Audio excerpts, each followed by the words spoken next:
So we're here. We're going to talk about the accessibility on this new HD baler. As you can see, we got a lot of real estate that we can just walk right into with this, with the way that this baler opens up. Scott, bring us in and tell us what New Holland has done here.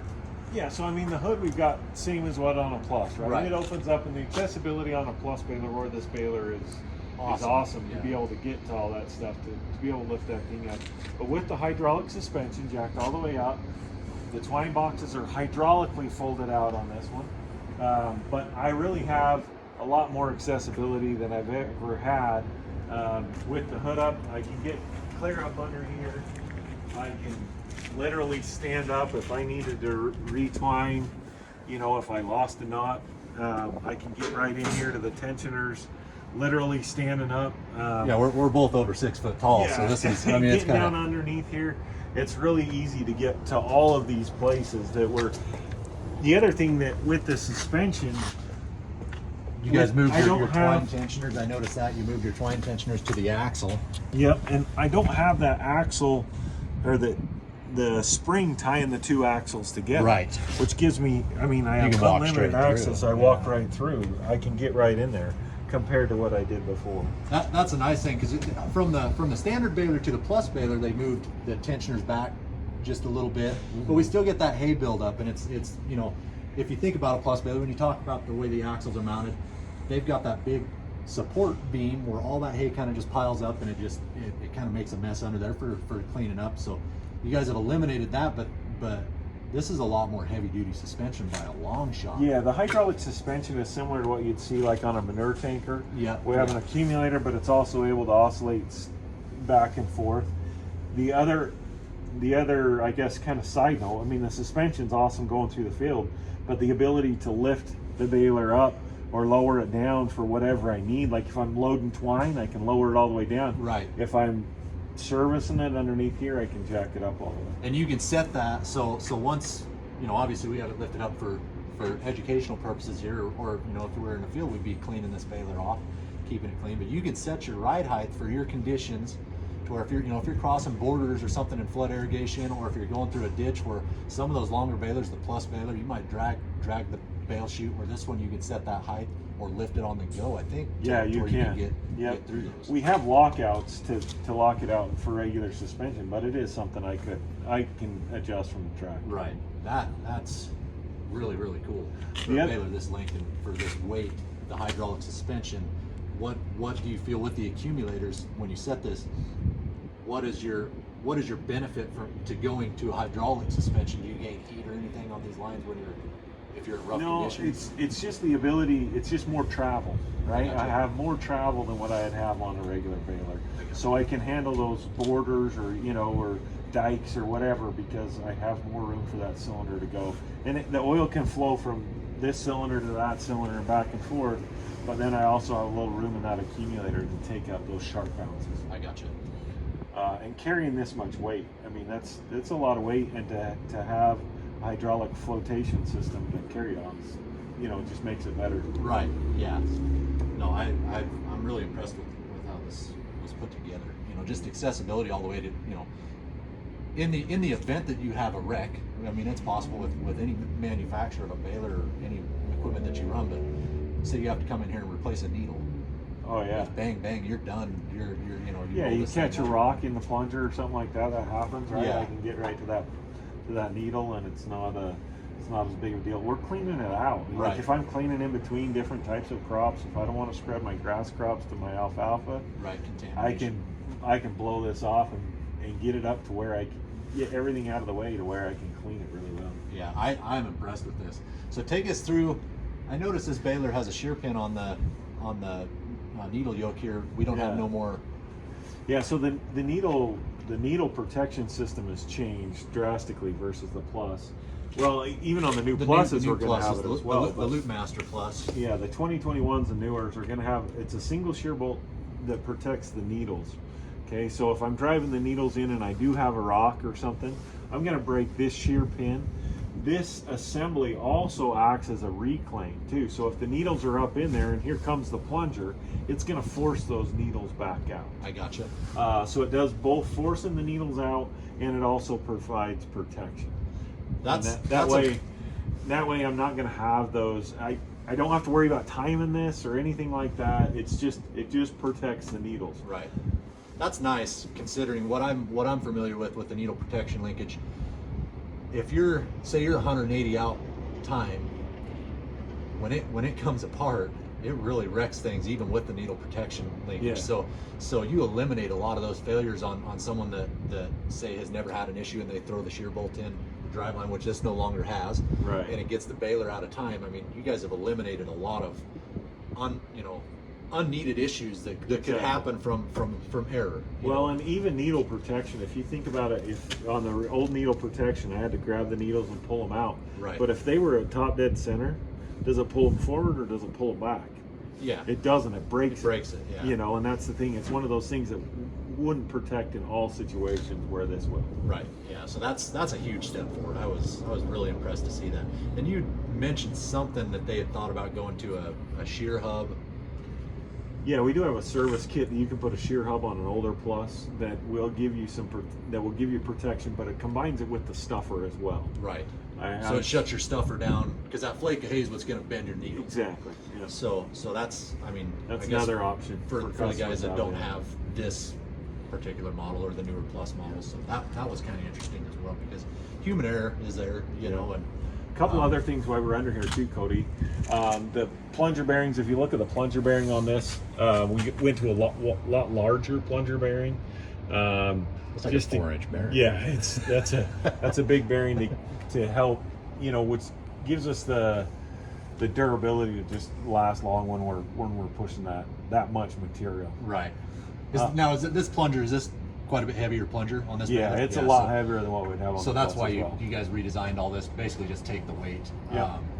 And then you showed me this earlier. These have a rubber bump stop on these hay dogs. Yeah. And I noticed, and maybe it's just a figment of my imagination, but this looks like a little more wear surface here on this spring. Yeah, it's a lot bigger, wider right there in that point. You can see how that casting widens out right there. Yeah, I like that because on ours, you know, and it takes a lot of bales, but they'll wear a real thin spot in that spring and they'll bust there. So that was well thought out as well. And with that rubber stop, it makes the baler quieter because normally on a plus baler, you'll hear that click, and it's just those hay dogs coming back in. But in this case, it's that rubber stop just absorbs that. Right. It makes it quiet. Well, do we want to walk around to the other side of the bale? Yeah. I think there's a couple deals over there that I noticed as well. Oh, let's stop here, Scott, and show us on this switch. You were talking about the double acting cylinders. So we have the switch here. Explain how that works. So with the new density ring, we have the ability to push a load on the bale, obviously. But also, if I want to eject a bale or clean out the chamber, I need to be able to pull those out. So these are a double acting cylinder. I can run those density doors from here. I need the PTO running on the tractor, but not on the baler doesn't necessarily have to be running, but I have to do that, and then I can expand, or I can take those, I can move those out to wherever I need them. That's pretty slick. Then also on this is also where I move out my twine boxes. And then this is just no crap safety. This is if I'm getting up there, I can shut those so the knotters won't trip. I got you. While I'm up there. Now, so just the safety. On both sides we have the lockout valve for the suspension. Yeah. And that is how you set your ride for your field if you want to just set it and go. Yeah, so I can set my height there, but also it's also safety. So like when we were under there, it's locked out. Yeah. So that's a nice feature. You know, you don't have to worry about. Basically, that takes out the air of a hydraulic line blowing, I'm assuming, and dropping. Exactly. Yeah. And in this case, we've got, and then this valve is the same as what we've had on the pluses. We have both a partial bale eject and a full bale eject to clean out the entire chamber, and then the bale chute is all on that same circuit. We do have a valve here to let oil in or out of that. Okay. On the density ring, you know, we've got three cylinders on top and then 2 on each side, pushing that, compressing that bale, and a lot of the things that we can do with this baler is because of that impressive density ring, we can make a good bale at lower flake counts because we have such an impressive density system, right? So I can, instead of having to put 40 flakes in a bale, if I can go down to 30 or 25 or 20 flakes per bale, Right. then that really increases the capacity that I get from this baler versus a plus baler or another normal baler where I'd have to slow down to get a good bale shape. This, I've got so much of a density system that I can make a good bale even at a low flake count. Well, let's not forget the Loop Master Knotter plays a lot into that. Yeah. That's something I've yet to play with, but the Loop Master Knotter creates a lot better second notch strength on that Sure. bale, to where Yeah. you can crank those pressures down and not have tension breaks on your bale. Exactly. So Yeah. That Loop Master Knotter is made for the HD baler. We can run lower knot strength twine, which is kind of relative, but we can run lower knot strength twine and be able to get the strength out of it that we need to keep up with all of this. right. Yeah, so there was big moves there just in the last couple of years that you guys have done to make this all happen and put out the density that you guys are getting with this baler. Yeah.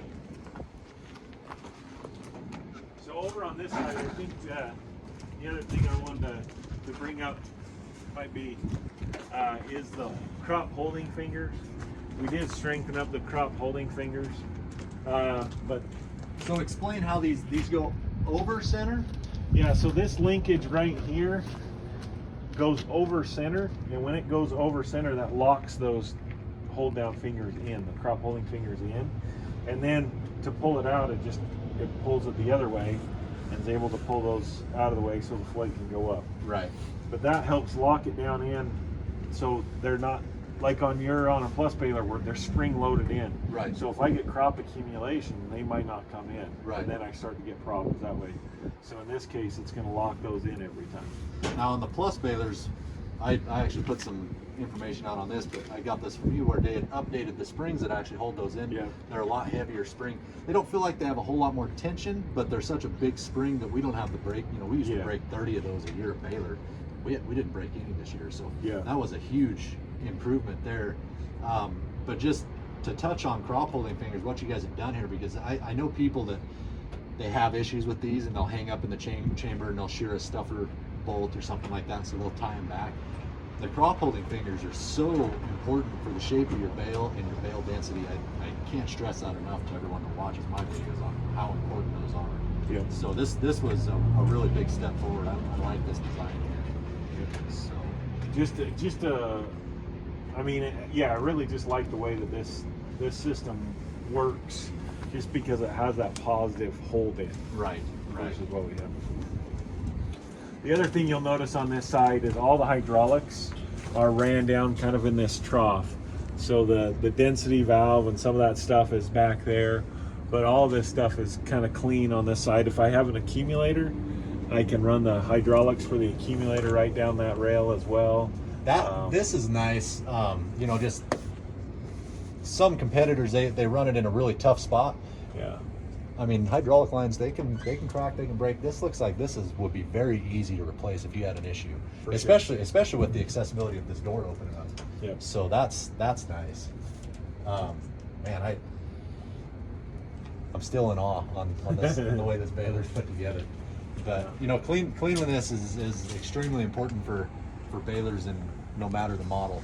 So being able to access everything here and being able to keep this whole machine clean, this is huge. Well, it's not just clean too, but it gives you a chance to inspect it, right? Do I have a broken grease line? Do I have, is this wire rubbing, or or Right. something like that?